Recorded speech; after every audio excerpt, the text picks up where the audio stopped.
जिससे कि ना सिर्फ अगड़ी पंक्ति में खड़े लोगों का बल्कि एक शोषित, दलित, पीड़ित जो सबसे पिछली पंक्ति में लोग खड़े हैं उनको भी लाभ होने वाला है। ये अलग बात है कि देखने का नजरिया क्या होगा। हमको पूरे हिंदुस्तान का भी राजनीति करना है। जब राजनीति के लिए आए थे नहीं, राजनीति आप पहले आगे की बात को सुनिए। मानते हैं, अब हर बात को मानना ही है। जातीय जनगणना के बाद उन तक जब हमारी जो सुविधाएं हैं सरकार के द्वारा जो मिलने वाली सुविधाएं हैं वो जब उन तक पहुंचेगी, तो अगर युद्ध हो रहा है, युद्ध की नौबत आ पड़ी है, प्रधानमंत्री जी ने ट्वीट करके कह दिया कि आतंकियों को बख्शेंगे नहीं, आदरणीय गृह मंत्री जी ने कह दिया कि आतंकियों को बख्शेंगे नहीं, इवन की राजनाथ सिंह ने भी कह दिया है कि आतंकियों को बख्शेंगे नहीं, हम लोग सब उसके साथ है। तो क्या घर का विकास रोक के एक काम को करने बैठ जाएंगे? उनका परिवार जब खुशहाल होगा तब जाकर के ये सही मायने में ये इस जातीय जनगणना का मायना समझ में आएगा। एनडीए की सरकार में मौजूदा प्रधानमंत्री जी के नेतृत्व वाली सरकार के द्वारा ये एक ऐतिहासिक और महत्वपूर्ण फैसला लिया गया है जो कि काफी सराहनीय है। इसके लिए हम देश के यशस्वी प्रधानमंत्री आदरणीय नरेंद्र मोदी जी का, जो भारत की विकास की गाथा लिखने के लिए जाने जाते हैं, ये जो हमारा भारत देश है, ये हमारा घर है, इसमें अनेक जातियों के लोग बसते हैं, उनके हक में लिया गया फैसला है। ये वो श्रेय लेते रहे, चिल्लाते रहे, उससे कोई फर्क पड़ने वाला नहीं है। जी नमस्कार, मैं हूं राज पाठक और आप देख रहे हैं बुलेट न्यूज टीवी। देखिए, भारत सरकार ने जातीय जनगणना का जब से ऐलान किया है कि उनके द्वारा, केंद्र सरकार के द्वारा जो है वो जातीय जनगणना पूरे देश भर में कराया जाएगा, उसके बाद तमाम राजनीतिक पार्टियों के द्वारा होड़ मची है उसका पूरा श्रेय लेने में।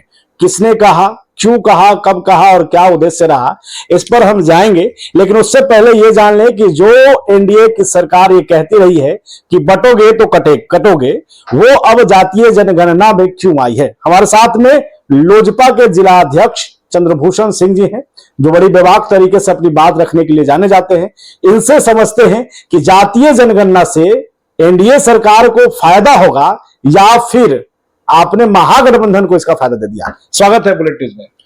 बहुत बहुत धन्यवाद राज पाठक जी। आज आप बहुत लेट से पहुंचे, हमारा प्रेस कॉन्फ्रेंस दोपहर में था, लेकिन हर समय हर वक्त लोक जनशक्ति पार्टी रामविलास औरंगाबाद के लिए आपका जो हमारे लिए समय निकलता है उसके लिए हम अलग से आपको बधाई देते हैं। सवाल तो बस यही होगा, जो एनडीए सरकार ये कहती रही कि जातीय जनगणना का कोई मतलब नहीं है, वो अब कह रही है कि हम अब केंद्र में जातीय जनगणना कराएंगे। भाजपा सरकार कहती है कि बटोगे तो कटोगे, अब कह रही है कि हम जातीय जनगणना कराएंगे।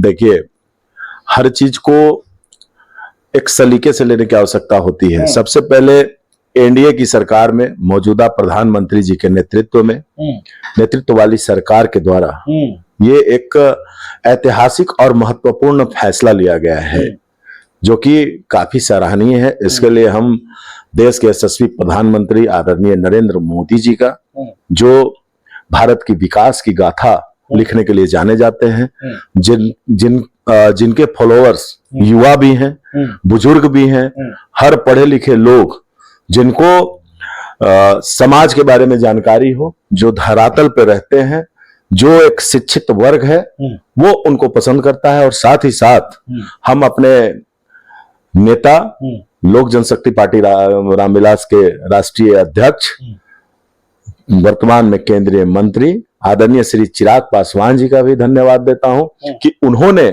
एक ऐसे विषय के बारे में वर्षों से बात उठाते रहे हैं, मुद्दा उठाते रहे हैं, जिससे कि ना सिर्फ अगड़ी पंक्ति में खड़े लोगों का बल्कि एक शोषित, दलित, पीड़ित जो सबसे पिछली पंक्ति में लोग खड़े हैं उनको भी लाभ होने वाला है। ये अलग बात है कि देखने का नजरिया क्या होगा। अब ये तो कहा जा रहा है कि श्रेय लेने की कोशिश है, लेकिन सवाल ये है कि तेजस्वी यादव कह रहे हैं कि हमने कहा और देखिए केंद्र सरकार को झुकना पड़ा। कांग्रेस कह रही है कि हमने मुद्दा उठाया और केंद्र सरकार को झुकना पड़ा। देखिए, बात झुकने और झुकाने की नहीं होती है। बात समय समय पे घर का मालिक बनने के बाद समय समय पे ऐसे फैसले लेने की आवश्यकता पड़ती है जो कि बड़ा ही कठिन भी होता है, कभी कभी आसान भी होता है। ऐसे फैसले लेने पड़ते हैं जिससे हमारे घर का कल्याण हो। और ये एक फैसला, ये जो हमारा भारत देश है, ये हमारा घर है, इसमें अनेक जातियों के लोग बसते हैं, उनके हक में लिया गया फैसला है। ये वो श्रेय लेते रहे, चिल्लाते रहे, उससे कोई फर्क पड़ने वाला नहीं है। फर्क तब पड़ेगा जब देश का विकास होगा, जब उन शोषित वंचित जो पीड़ित लोग हैं, जो अंतिम पंक्ति में खड़े हैं, जब उन तक इस जातीय जनगणना के बाद उन तक जब हमारी जो सुविधाएं हैं, सरकार के द्वारा जो मिलने वाली सुविधाएं हैं, वो जब उन तक पहुंचेगी, उनका परिवार जब खुशहाल होगा, तब जाकर के ये सही मायने में ये इस जातीय जनगणना का मायना समझ में आएगा।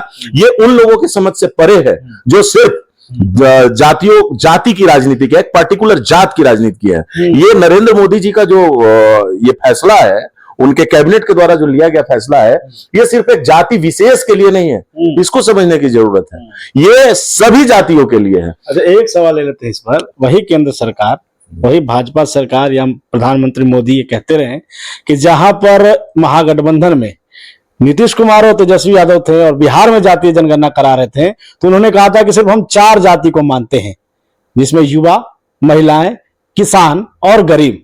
अब जातीय जनगणना कराने की केंद्र सरकार को क्यों जरूरत पड़ी? समझ गए कि अगर उस पर नहीं जाएंगे तो हमारा वोट बैंक आगे बढ़ा जाएगा। आज भी हमारा मुद्दा महिला, युवा, किसान और जो है वो 4 ही मुद्दा है। आज भी ये देखने का नजरिया है, ये जातीय जनगणना वोटिंग के लिए नहीं हो रहा है। क्या फुट पर आएंगे क्योंकि बिहार में चुनाव है? नहीं, बैक फुट पर आने का कोई मतलब नहीं है। पहले बात चीजों को समझिए।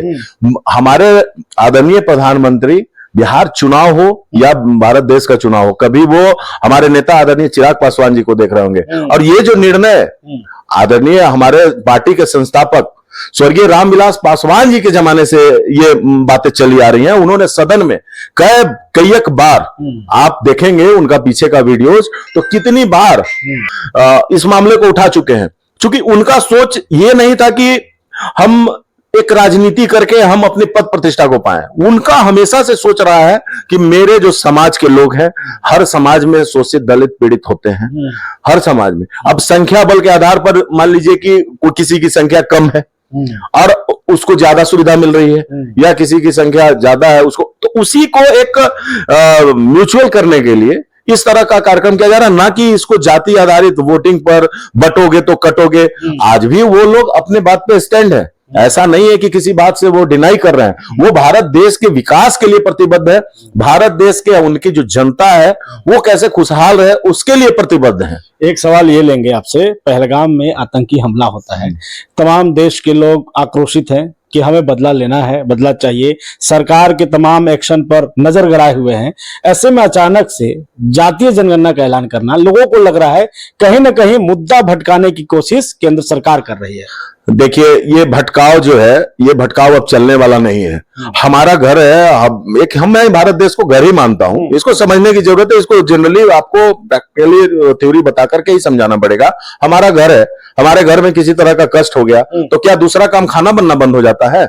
हमारे भारत देश की जो देश के जो विकास का जो गति है, वो तो जब अगर युद्ध हो रहा है, युद्ध की नौबत आ पड़ी है, प्रधानमंत्री जी ने ट्वीट करके कह दिया कि आतंकियों को बख्शेंगे नहीं, आदरणीय गृह मंत्री जी ने कह दिया है कि आतंकियों को बख्शेंगे नहीं, इवन कि राजनाथ सिंह ने भी कह दिया है कि आतंकियों को बख्शेंगे नहीं, हम लोग सब उसके साथ है। तो क्या घर का विकास रोक के एक काम को करने बैठ जाएंगे? हमारे लोग भूखे नहीं ना मरेंगे, हमारे लोगों के लिए भी व्यवस्थाएं बनानी पड़ेगी। तो वो व्यवस्था करते हुए उनकी भी तैयारी चल रही है। इधर भारत देश के विकास की गाथा भी लिखी जा रही है और उधर पाकिस्तान को मानचित्र से गायब करने की भी करने का भी पूरा प्रयास जारी है। इंतजार कीजिए, ये बड़ी चीजें होती हैं। जिस तरह से छोटी सोच के साथ भ्रामक खबरें फैलाई जाती हैं, जो आप विपक्ष में कितने पढ़े लिखे लोग हैं, आप इस पर जाइए। आज हमारे देश में शिक्षा का स्तर बढ़ा है।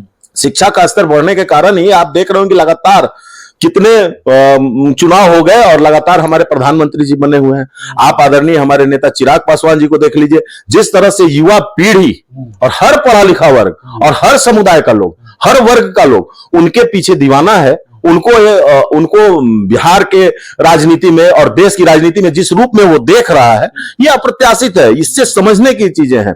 आप लगातार लोगों को भटकाते रहिए, लोगों में भटकाव आने वाला नहीं है और देश का विकास और पाकिस्तान का सर्वनाश साथ साथ में चलते रहेगा। इसको ध्यान में रखने। बड़ी बेबाक पार्टी से आप माने जाते हैं। चिराग पासवान की पार्टी मतलब बड़ी बेबाक तरीके से सामने आती है। चाहे नीतीश कुमार के मुख्यमंत्री रहते उनके खिलाफ चुनाव लड़ना हो, मुद्दे पर बात करते हैं आप, युवाओं को लेकर के साथ चलने की बात करते हैं।